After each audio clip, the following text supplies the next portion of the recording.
पहले तो उनकी पॉलिसी जीत गई, फिर उनका सिस्टम जीत गया, मोस्ट इंपॉर्टेंट उनका मेरिट जीत गया। बस कर दो, इंडियन क्रिकेट ये है, इंडियन क्रिकेट वो है, ठीक है। हम भी कहते हैं पिचेज अपनी मर्जी की बनवाते हैं, बॉलों में क्या लगवा लेते हैं, रिवर्स स्विंग होने लग जाता है, फलाना होने लग जाता है, अंपायर उसको मिला लेते हैं, अंपायर अपने डाल लेते हैं, टॉस में ड्रामा करते हैं, फिक्सिंग में ड्रामा करते हैं, ये करते हैं। बस कर दो, बस खत्म करो यार, इस टीम को कोई नहीं हरा सकता भाई, खत्म करो। प्लेसमेंट उन्होंने रखी हुई है। Well I am still shocked. इतने छक्के, इतने चौके, इतने छक्के, इतने चौके, ऐसा लग रहा था कि ये गेम नहीं कोई वीडियो गेम चल रहा है और किसी ने इजी मोड में इंडिया को बैटिंग करवा दी है। देर मार 4.5 शुरू के 2 ओवर्स के हटा के उसके बाद it was written India all over the game. काश ऐसे 2-3 प्लेयर हमारे मुल्क में भी हो। तो आप देखें ना, 6 ओवर में 92 रन करे उन्होंने, मैच को बिल्कुल वन साइड कर दिया। बस लगे हुए कि इंडिया ने ये कर लिया, इंडिया ने ये कर लिया। अरे भाई अपने गिरेबान में तो झांको यार, उन जैसा बनो तो 275 कर रहे थे, 280 कर रहे थे। अब आप कौन से लेवल की क्रिकेट खेल रहे हैं पाकिस्तान के अंदर, और आप बस यही करते रहे कि आप जिम्बाब्वे को बुला के उनको हरा लें, आप कीनिया को बुला के उनको हरा लें, आप युगांडा को बुला के उनको हरा लें। बहुत इल्जामात, बहुत ड्रामे हम लगाते हैं इन लोगों के ऊपर। ग्राउंड में आओ यार, ग्राउंड में हराओ। हम भी चाहते थे भाई न्यूजीलैंड जीते, क्योंकि इस वजह से चाहते थे कि शायद यार न्यूजीलैंड का भी हक है, लेकिन वो नहीं जीतने देते भाई किसी को, वो नहीं जीतने देते किसी को। एशिया कप वो जीत गए, चैंपियन ट्रॉफी भी वो जीत गए, उससे पहले का T20 वो जीत गए, ये भी T20 जीत गए। कौन सी टीम इनको आके हराएगी, कब हराएगी, किस वक्त हराएगी? डिफेंडिंग चैंपियन थी, वो भी रिकॉर्ड तोड़ दिया आज इन्होंने। अभी मैच चल रहा है, मुझे पता है, मैं आराम से वीडियो बना रहा हूं, मुझे पता है जीतना ही उन्होंने। न्यूजीलैंड सारे आउट हो चुके हैं, कौन बनाएगा इतने पहाड़ जितने रन बनाए हुए? 250 रन कौन बनाएगा? वेल इस वक्त अब तक जो है वो इंडिया सेलिब्रेट कर रहा है और वो अभी मोमेंट नहीं आया जिसमें वो ट्रॉफी उठाएगा, तो वो भी हम आपको दिखाएंगे। बट उससे पहले चलते हैं for this editions final time we have got Tanveer Ahmed and Fawad Mustafa. जनाब अस्सलाम वालेकुम, अस्सलाम वालेकुम आप दोनों को। And finally it's the end of this season. What an end. Tanveer भाई, बॉस कहना पड़ेगा कि जितनी मेहनत, ऐसे टीम ऐसे नहीं बनती, ये रन्स इतने ऐसे नहीं बनते, ये टीम बार बार फाइनल में ऐसे ही नहीं जाती, और ये फाइनल में जाके चोक नहीं करती, ये फाइनल में जाके बार बार ऐसे नहीं जीतती। मेहनत लगती है पीछे, मजबूत सिस्टम खड़ा होता है पीछे, उसके बाद ये सारी जीतें मिलती हैं। देखिए, सबसे पहले तो मुबारकबाद इंडियन टीम को, और वाइट बॉल क्रिकेट का कोई मुकाबला नहीं है आपका, किसी टीम का कोई आपका मुकाबला है ही नहीं, दूर दूर तक कोई मुकाबला नहीं है। दूसरी बात, इस पर कोई शक ही नहीं है, जब तक सिस्टम नहीं होगा आपकी टीम खड़ी हो ही नहीं सकती। सिस्टम का मतलब ये होता है, एक तो आपको ग्रास रूट लेवल पे जो चीज़ें चल रही हो उसमें छेड़म छाड़ी ना हो, फर्स्ट क्लास क्रिकेट जो चल रही हो उसमें कोई छेड़म छाड़ी ना हो, ठीक है। उस सिस्टम में सब आपका पैसा वैसा हर चीज़ आती है। पैसा देंगे, टैलेंट जाएगा नहीं, वो खेलता रहेगा। कोई गरीब है, अगर पैसा नहीं देंगे वो छोड़ के चला जाएगा जी। ये सारी चीज़ें होती हैं, सिस्टम के अंदर होती हैं, कोई जानने ना पाए, ठीक है। उसके बाद हमारे सिस्टम में ये लड़के मुल्क छोड़ के चले जाते हैं, उनके सिस्टम में ऐसा नहीं है, क्योंकि उन्होंने होल्ड किया हुआ है, पैसा दे के अच्छे टैलेंट को वहाँ रोका हुआ है। उसके बाद पॉलिटिक्स जो हमारे सिस्टम में कूट के भरी हुई है, सुबह दोपहर शाम बंदा अपना कटाओ, अपने लोग लेके आओ, ये करो वो करो, यही सब चल रहा है, ठीक है। दूसरी टीमें कहाँ जा रही हैं, रोते रहते हैं, वो क्यों जीतता है, वो क्यों जीतता है, हर टाइम जीतता रहता है, उसी को इल्ज़ाम ठहराते हैं। अपनी मर्जी से आईसीसी, अपनी मर्जी से बीसीसी, अपना मर्जी से सब कुछ, वो सब कुछ लेके चला जाता है। सही। उसके बाद सिस्टम से रोहित शर्मा छोड़ देता है, सिस्टम से विराट कोहली निकल जाता है, सिस्टम से जडेजा निकल जाता है, सिस्टम से अश्विन निकल जाता है, सिस्टम से शमी निकल जाता है, अनफिट भी हो जाते हैं, आ भी जाते हैं, फिर भी जितवा के चले जाते हैं, ठीक है। तो जब ये 5-6 प्लेयर भी निकल गए, उसके बाद क्या हुआ? जब दोबारा से जितवा दिया, उनके बगैर आप कितनी क्रिकेट खेलते हैं? कल तक देखिए, हम बात कर रहे थे कि उनकी बैटिंग लाइन कोलैप्स करी है, बैटिंग लाइन कोलैप्स अब नहीं कर रही है। कहने का मकसद ये है कि जब आप किसी सीनियर को निकालते हैं ना, अगर उसी की जगह कोई ऐसा प्लेयर आ रहा है जिसके पास एक्सपीरियंस है, अच्छा है, वो कभी भी आपकी टीम गिरेगी नहीं कभी भी, ठीक है, वो स्टेबल रहेगी।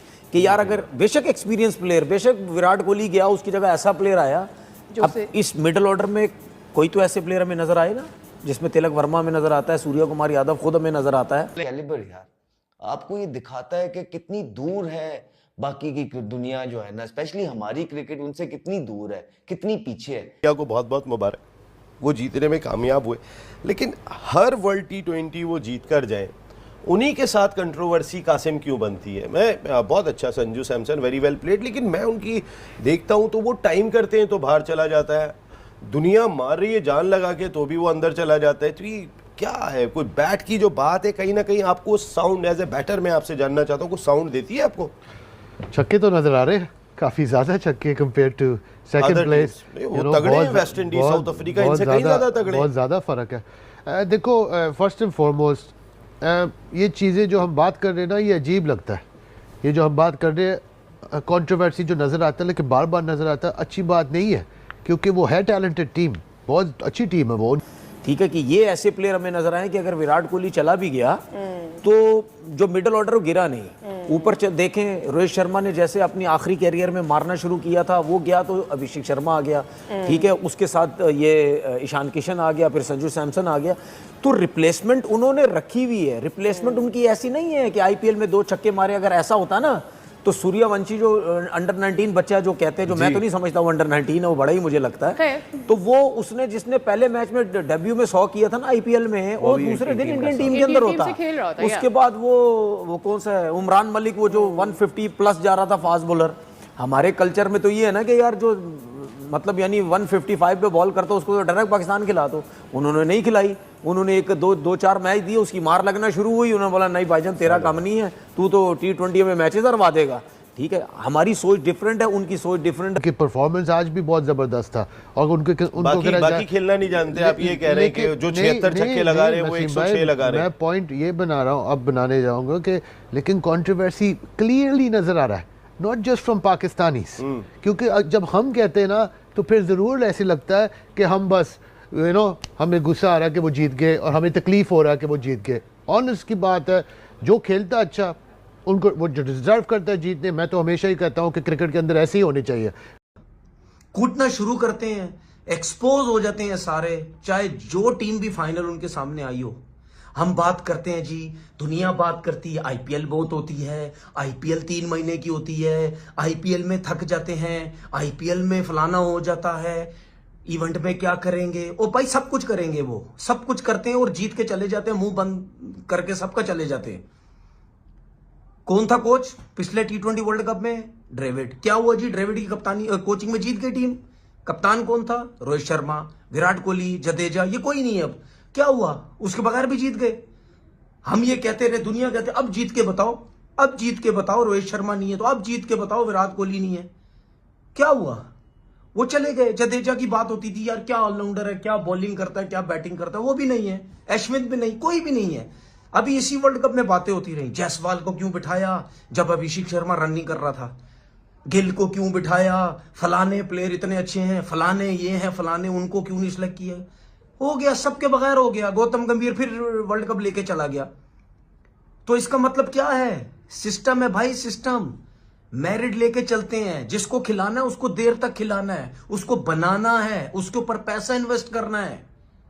अभिषेक शर्मा की भी हिटिंग देखते हो और ईशान किशन की भी, जमीन आसमान का फर्क लगता है। वो लगता है कि यार कितनी खूबसूरत शॉटें मार रहा है, मजा आता है उसको देखकर। मेहनत से नहीं मार रहे। और आज ये कि मैं इंडियन टीम को क्रेडिट जरूर दूंगा, उन्होंने एक मिथ खत्म कर दी है कि फास्ट बॉलर टूर्नामेंट जितवाते हैं। भाई बैट्समैन भी जितवाते हैं, उन्होंने साबित कर दिया।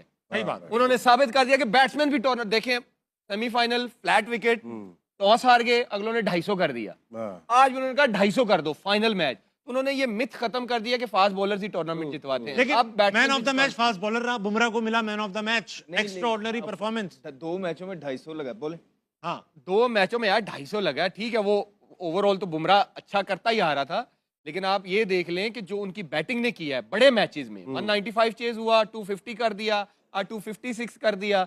ये विकेटें ऐसी थी कि यहाँ पे 170 180 नहीं डिफेंड होना था। तो वो कहते हैं नहीं जी, तेज वेज नहीं चाहिए, स्किल्स वाला बॉलर चाहिए, लाइक बुमराह या और दो, हमें मैचेस जितवा के दो, हमें आउट करके दो, हमें मार ज्यादा नहीं खानी है। तो भाई सिस्टम उनका इतना स्ट्रांग है। एक टाइम था हम कहते थे ऑस्ट्रेलिया का सिस्टम है, इंग्लैंड का सिस्टम है, फलाना सिस्टम है, वो सिस्टम है। हर चीज को उन्होंने पढ़ लिया है कि रिक्वायरमेंट क्या है, किस तरह हमने लेके चलना है, किस तरह हमने लेके नहीं चलना। इससे अच्छे प्लेयर अभी डगआउट में बैठे हुए हैं जी। शामी जैसा सिलेक्ट नहीं हो रहा, सिराज को 2 मैच खिलाए, उसके बाद पूरा टूर्नामेंट बाहर कर दिया। रिंकू सिंह घूम रहा है, कुलदीप यादव 1-2 मैच मिलते उसको बाहर बिठाया हुआ। तो उनके पास आप रिप्लेसमेंट देखें, और ये हम सिर्फ वो बात कर रहे हैं जो उनके 15 वहां नजर आ रहे हैं। उसके अलावा भी आप देख लें, जायसवाल नहीं है, गिल नहीं है, फलाना नहीं है, ये नहीं है, तो मतलब उनको तो प्रॉब्लम ही नहीं है। मैं तो आज गारंटी से कह रहा हूँ यहाँ पे, आप इस टीम को अगले 2 साल बाद भी नहीं हराएंगे, ये फिर मार के चली जाएगी। और ये नहीं है इंडिया की कंडीशन है, आप इनको दुबई में खिलाएं उस किस्म की टीम बना देंगे, ऑस्ट्रेलिया में बनाएं उस किस्म की टीम बना देंगे, इंग्लैंड किसी भी सिस्टम में आप ले जाएं, किसी भी ग्राउंड में ले जाएं, किसी भी कंडीशन में ले जाएं, ये आपको मार के आ जाएंगे। तो दोस्तों जो पाकिस्तानी हैं अब वो अपनी औकात पर आ चुके हैं, क्योंकि दोस्तों जब उन्होंने देखा कि भारतीय टीम लगातार एक के बाद एक अपने सभी मुकाबलों को अपने ही नाम किए जा रही है, तो आखिर में उनको जो सच्चाई है वो उगलनी ही पड़ी। क्योंकि दोस्तों वो कितने दिनों तक इसे अपने हलक के नीचे छुपा कर रखते और अपनी ही टीम को बार बार कोसते। दोस्तों उन्हें बार बार हमेशा ऐसा ही लग रहा था कि जो भारतीय टीम है वो कभी अपनी जो बॉल होती है उसमें मशीन लगा देते हैं, कभी बैट में अलग ही तरीके से कुछ पिंग ले आने के लिए मशीन फिट कर देते हैं, कभी जो वहाँ पे अंपायर होता है उसे पैसा खिला देते हैं। इन सभी फालतू चीज़ों के बारे में हमेशा बात कर रही थी पाकिस्तान की जो आवाम है या फिर उनके एक्स क्रिकेटर्स जिनके पास बेहद दिमाग है, उन्होंने क्रिकेट भी खेला है, तो वो अच्छे तरीके से समझ सकते हैं कि भारतीय टीम इस समय अपने मेहनत के बलबूते पर ये सभी मुकाबले जीत रही है। लेकिन उसके बाद भी जो उनकी बकवास थी वो बिल्कुल ही कम नहीं हो रही थी। लेकिन उसके बाद दोस्तों जैसे ही इंडियन टीम ने फाइनल का मुकाबला जीता, उनके पूरी तरीके से सच्चाई सामने आ गई। आप सभी ये अच्छी तरीके से समझ पा रहे होंगे कि आखिर सभी लोग क्या कहना चाहते हैं। अगर आप उनके कुछ वीडियोस के नीचे कमेंट्स को पढ़ेंगे तो अच्छे तरीके से आपको समझ में आ जाएगा कि जो भारत की जनता है वो कुछ ऐसी बातें भी कह रही है, काफ़ी गूढ़ बातें जो कि फिजिकली ऑफ कोर्स इम्पॉसिबल है, लेकिन उसे पढ़ने में आपको काफ़ी ज़्यादा मज़ा आएगा। जैसे कि आपको पता होगा कुछ समय पहले मोहम्मद आमिर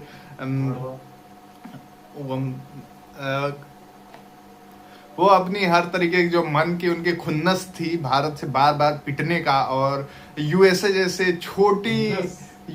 जैसे छोटी जो कंट्री है उससे जो सुपर ओवर है उसमें रन खाकर अपनी टीम को हरवाने की जो गुस्सा उनके अंदर अभी तक भड़क रही थी, वो बार बार इसी पर उतार रहे थे कि बस वो ये कह दे रहे थे कि भारतीय टीम नहीं जीतेगी, बिना किसी स्टेट्स को देखे हुए, बिना किसी चीज़ को स्टडी किए हुए वो बोल दे रहे थे। हालांकि भारतीय टीम और भारतीय फैंस को बताने की उनकी क्या ही औकात है कि वो बताएं कि भारतीय टीम जीतेगी या फिर हारेगी, उनकी एनालिसिस क्या कहती है। हालांकि अभी तक तो पता यही लगा है कि वो 2 कौड़ी के भी उनकी एनालिसिस नहीं है। और दोस्तों आपको तो पता ही होगा कि जो पाकिस्तान की टीम है वो बिल्कुल ही इस वर्ल्ड कप में नहीं आने वाली थी, लेकिन उन्होंने पहले उनकी जो पहले की ही आदत है बार बार थूकने की और उसके बाद उसको ही चाट कर काफ़ी ज़्यादा आनंद लेने की, वो अभी तक गई नहीं है। अब यहाँ पर आपको ये देखने के लिए मिला होगा कि जब पाकिस्तान की टीम थी वो पहले बहुत सपोर्ट कर रही थी बांग्लादेश को, लेकिन उसके बाद बांग्लादेश को बाहर करके वो खुद इन हो गए, और यहाँ पर जो पाकिस्तान और बांग्लादेश के बीच दोस्ती है वो और भी ज़्यादा गहरी होती हुई नजर आ रही है। अब आगे आने वाला जो मुकाबला है, यानी कि पाकिस्तान के जो टूर्नामेंट खेलने वाली है वर्ल्ड कप के बाद, वो बांग्लादेश से ही है। तो दोस्तों इस तरीके से अब उस मुकाबले में हमें देखने के लिए मिलेगा कि इन दोनों के बीच में कितनी दोस्ती है और कितनी दुश्मनी है। अब वहीं पर दोस्तों रिसेंटली एक कार्यक्रम के बारे में बात करें तो 50-50 लाख का जुर्माना उसमें हर खिलाड़ी के, पाकिस्तान के हर खिलाड़ी पिछवाड़े में ठोका गया था, क्योंकि दोस्तों उन्होंने जो स्टाफ थे वहाँ के जिस स्टेडियम में खेल रहे थे, श्रीलंका के कुछ स्टाफ थे जिसमें लेडीज स्टाफ थे, उनके साथ वो लोग बदतमीजी कर दिए थे, और इस कारण से उनमें से प्रत्येक के ऊपर 50-50 लाख का जुर्माना ठोक दिया गया। उसी में साहिब ज़्यादा फरहान भी लपेटे गए पूरी तरीके से, हालांकि उन्होंने काफ़ी ज़्यादा अच्छी बैटिंग करी थी। हालांकि इंडिया के सामने आते ही सबकी फटके लाल हो जाती, उनकी भी हो गई थी। तो उन्होंने काफ़ी ज़्यादा अच्छी बैटिंग करी थी, पूरा योगदान दिया था। और एक जो हमारे काफ़ी देर में पैदा होने वाले बॉलर हैं तारिक करके कुछ है उनका नाम, उनका हाँ मोहम्मद तारिक, वो भी काफ़ी आराम से जो बॉलिंग फेंक रहे थे, उन्होंने काफ़ी अच्छी बॉलिंग फेंकी थी और 10 विकेट्स भी लिए थे। और लेकिन जैसा सभी खिलाड़ियों को लगा 50 लाख का जुर्माना उनके लिए भी पूरी तरीके से ठोका गया। तो दोस्तों जो पाकिस्तान की टीम है उसका पर्दाफाश पूरी तरीके से हम अपने हर आने वाले वीडियो में करते हैं। इस वीडियो में भी हमने किया है, आपने देखकर काफ़ी ज़्यादा उसका आनंद लिया होगा। बाकी ऐसे ही शानदार वीडियोस हम बनाकर अपने YouTube इस चैनल पर लेकर आते रहते हैं। इस कार्ड से सब्सक्राइब कीजिएगा हमारे चैनल को और लाइक कीजिएगा इस वीडियो को, जिससे कि हमें अनघा मोटिवेशन मिले और उसके हिसाब से हम आगे आने वाले वीडियोस में और भी ज़्यादा मेहनत करके और भी ज़्यादा मीम्स को कलेक्ट करके उसमें ऐड करके आप सभी लोगों तक पहुँचाए, ताकि उसका आप लोग और भरपूर आनंद उठा सकें। धन्यवाद।